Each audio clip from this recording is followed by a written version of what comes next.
Olá, gente. Vamos aqui a mais um vídeo, com a ajuda de Papai do Céu, se assim Ele quiser nos ajudar.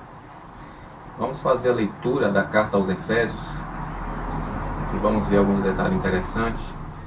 Espero que esse vídeo sirva de estímulo para você não apenas estar constantemente lendo e relendo a carta aos Efésios, como também as demais cartas, do Novo Testamento e os demais livros do Antigo Testamento.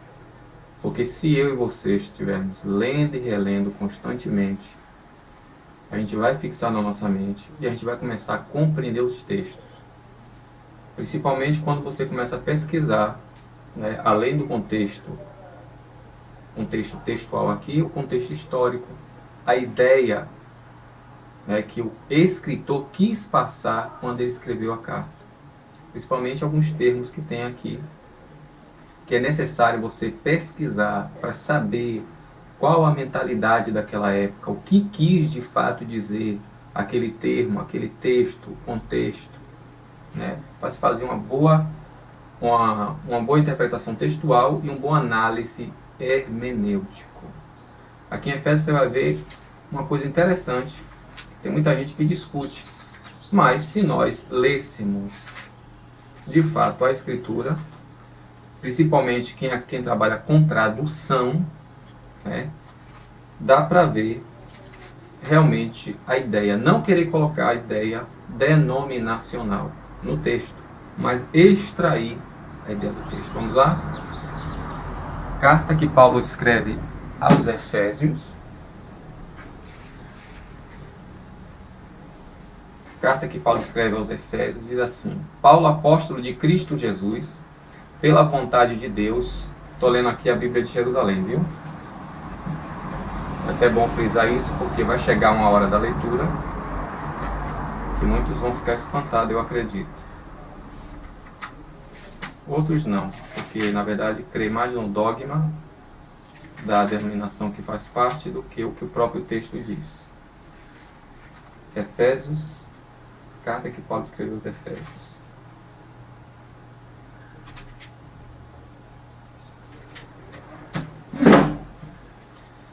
Paulo, apóstolo de Cristo Jesus, pela vontade de Deus, aos santos e fiéis em Cristo Jesus. Aos santos e fiéis. Quem são os santos? E fiéis em Cristo Jesus, graça e paz a vós da parte de Deus, nosso Pai, e do nosso Senhor Jesus Cristo. Bendito seja o Deus e Pai de nosso Senhor Jesus Cristo, que nos abençoou com toda sorte de bênçãos espirituais nos céus em Cristo. Nele nos escolheu antes da fundação do mundo, para sermos santos e irrepreensíveis diante dele no amor.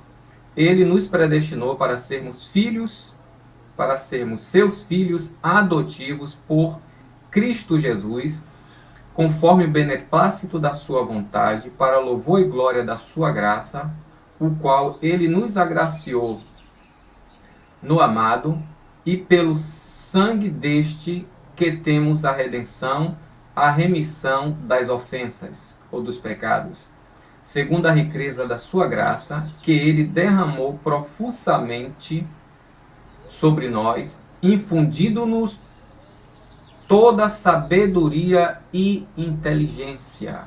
Sabedoria e inteligência. A fim de que, dando-nos a conhecer o mistério da sua vontade,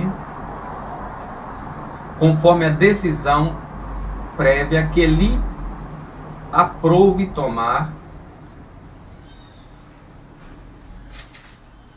para levar o tempo à sua plenitude, e de Cristo encabeçar todas as coisas. Em Cristo, encabeçar. Então, o que é o cabeça aqui? É Cristo. Vamos chegar mais adiante. E aqui o versículo 8 e 9 diz: derramou profundamente sobre nós, infundindo toda sabedoria e inteligência, dando-nos a conhecer o mistério da sua vontade, conforme a decisão que lhe aprouve tomar. O mistério da sua vontade, que nas igrejas neopentecostais fala de tanto de mistério, sem saber que o mistério aqui, gente, é conhecer, na verdade. Esse mistério tem que ser conhecido. por meio da sabedoria e inteligência que Deus infundiu a nós. Por isso que é necessária a instrução da palavra, instrução, para levar o tempo à sua plenitude e de em Cristo encabeçar, no grego está reencabeçar, anakafelein. Depois eu vou fazer a leitura do texto grego, se Deus assim permitir. Nele predestinou pelo propósito, para levar o tempo à sua plenitude e de em Cristo encabeçar todas as coisas, as que estão nos céus e as que estão na terra. Nele predestinados pelo propósito daquele que tudo opera, segundo o conselho da sua vontade, fomos feitos sua herança, a fim de servirmos para o louvor de sua glória, nós, o que já antes de vós esperamos em Cristo, nele também vós, tendo ouvido a palavra da verdade, o evangelho da vossa salvação, e nele crido, foste selado pelo Espírito da promessa. Primeiro, a palavra da verdade, que é o evangelho, não é o dogmatismo, nem o credicismo do partido. Segundo, foste selado pelo Espírito Santo da promessa. O selo de Deus na nova aliança é o Espírito Santo, não é o sábado. O Espírito Santo da promessa. Por quê? Que é o penhor da vossa herança para a redenção do povo que ele adquiriu para o seu louvor e glória. Na antiga aliança, o penhor e o selo era o sábado e a circuncisão. Na nova aliança é o Espírito Santo. Vou ler de novo. Versículo 13 e 14. Nele também vós, tendo ouvido a palavra da verdade, o evangelho da vossa salvação, e nele tendo crido, foste selado pelo Espírito da promessa, o Espírito Santo, que é o penhor da vossa herança, para a redenção do povo que ele adquiriu para seu louvor e glória. Vamos continuar, versículo 15. Por isso também eu, ao ouvir a respeito da vossa fé no Senhor Jesus, não é Pedro, não é Maria, não é nem apóstolo, não é nem denominação, é a fé no Senhor Jesus e do vosso amor para com todos os santos. Os santos aqui são os demais que receberam Jesus como Salvador. Não cesso de dar graça a vós, dar graças a Deus a vosso respeito e de fazer menção de vós nas minhas orações, para que o Deus de nosso Senhor Jesus Cristo, o Pai da glória, vos dê o espírito de sabedoria e de revelação, para poderdes realmente conhecê-lo. O espírito de sabedoria e revelação, gente, é para nós de fato conhecer a Deus, compreender a Deus, ter intimidade com Deus. Que ele ilumine os olhos do vosso coração para saberdes qual é a esperança que o seu chamado encerra. Chamado quer dizer kalel. Eu chamo, convoco, conclamo. Bora, Raimundo! De onde vem a palavra eclesia? De dentro para fora, chamado, conclamado, convocado, nomeado, elegido. Como Jesus diz, eu vos escolhi do mundo. Entendeu? Que ele ilumine os olhos do vosso coração para saberdes qual é a esperança que o seu chamado encerra, qual é a riqueza da glória da sua herança entre os santos, e qual é a extraordinária grandeza do seu poder para nós, os que cremos, conforme a ação do seu poder eficaz, que ele fez operar em Cristo, ressuscitando-o dentre os mortos, e fazendo-o assentar à sua direita nos céus, muito acima de qualquer principado e autoridade, poder e soberania, e de todo nome que se pode nomear, não só neste século, mas também no vindouro. Tudo ele pôs debaixo dos seus pés, e pôs acima de tudo como cabeça da igreja. Gente, é Cristo que é o cabeça da igreja. Efésios capítulo 1, versículo 22 e 23. Tudo ele quem? O Pai, pôs debaixo dos seus pés. Dos pés de quem? De Cristo. E pôs acima de tudo. Vocês que dizem que Arcanjo Miguel e Jesus Cristo é a mesma pessoa. Entendeu? Ele está acima de tudo.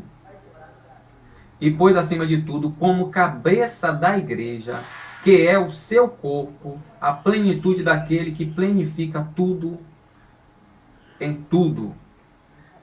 Entendeu? Cristo é o cabeça da igreja. e não Pedro. Vós estáveis mortos em vossos delitos e pecados, neles vivíeis outrora, conforme a índole deste mundo, conforme o príncipe do poder do ar, o espírito que agora opera nos filhos da desobediência. Com eles nós também andávamos outrora no desejo de vossa carne, satisfazendo a vontade da carne e dos seus impulsos, e éramos por natureza como os demais filhos da ira. Mas Deus, que é rico em misericórdia, pelo grande amor com que Ele nos amou, quando estávamos mortos em nossos delitos, nos vivificou juntamente com Cristo. Pela graça fostes salvos. E com Ele nos ressuscitou e nos fez assentar nos céus em Cristo Jesus, a fim de mostrar nos tempos vindouros a extraordinária riqueza da sua graça, pela sua bondade para conosco em Cristo Jesus. Veja, gente, é sempre falando em Cristo. Não fala em Maria, não fala em ninguém. É em Cristo. Pela graça fostes salvos por meio da fé, e isso não vem de vós, é um dom de Deus. Não vem das obras para que ninguém se encha de orgulho, pois somos criaturas dele, criados em Cristo, porque Cristo é a palavra. Deus fez tudo pelo sopro da sua boca. E disse Deus, Vaiomer Elohim, Yehi Or, Vaiehi Or. E disse Deus, haja luz, e houve luz. Pela graça fostes salvos por meio da fé, e isso não vem de vós, é dom de Deus. Não vem das obras para que ninguém se encha de orgulho, pois somos criaturas deles, criados em Cristo Jesus para boas obras, que Deus já antes preparara para que andássemos nela.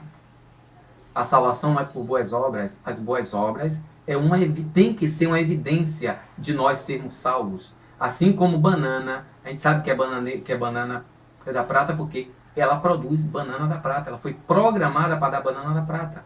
Ela foi feita para dar banana da prata.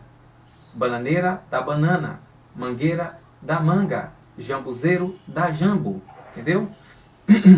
Por isso vós que antes eres gentios na carne, eres chamados circuncisos pelos que se chamam circuncidados, em virtude de operação manual na sua carne, lembrai-vos de que naquele tempo estáveis sem Cristo, excluído das cidadanias em Israel, e estranhas alianças da promessa, sem esperança e sem Deus no mundo. Mas agora em Cristo, veja bem, é em Cristo, não é na Assembleia de Deus, não é no catolicismo, não é no russelismo, não é no adventismo, mas agora em Cristo, vós que outrora estáveis longe, foste trazido para perto pelo sangue de Cristo. Não é pela doutrina da denominação que você faz parte, que isso nem foi intenção de Jesus. Isso é um outro evangelho que Paulo fala lá em Gálatas capítulo 1, versículos 6 a 8. Por isso, ele é a nossa paz, de ambos os povos fez um, derrubando o muro de separação, que as denominações acabam restaurando esse muro de separação, né? Ele é a nossa paz, ele tem Cristo pelo seu sangue, ele é a nossa paz, de ambos os povos fez um só, derrubando o muro de separação e suprimindo em sua casa a inimizade. E hoje, com as que nós chamamos de igreja, que não é igreja, a Bíblia chama de seitas, faz o quê?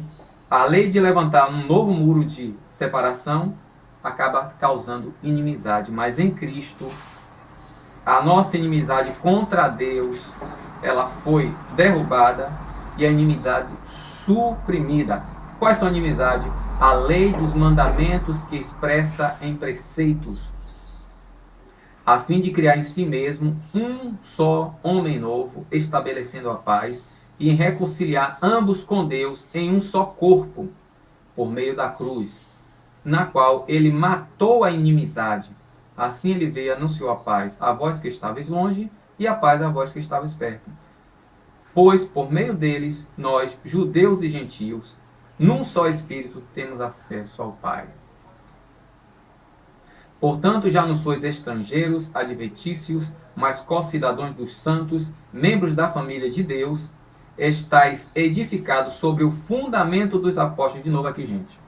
O fundamento, a pedra, a rocha, não é Pedro, nem as doutrinas dogmáticas das denominações. Efésios capítulo 2, 20, está edificado sobre o fundamento dos apóstolos e dos profetas, do qual é Cristo Jesus a pedra angular. Nele, bem articulado, todo edifício se ergue como santuário santo no Senhor, e vós também nele sois co-edificados para serdes habitação de Deus no Espírito. A igreja, o templo, a casa de Deus, sou eu e você, se andarmos conforme a palavra. Está lá em Hebreus capítulo 3. Capítulo 3 de Efésios. Sobre a casa de Deus está em Hebreus capítulo 3. Agora estou no capítulo 3 de Efésios.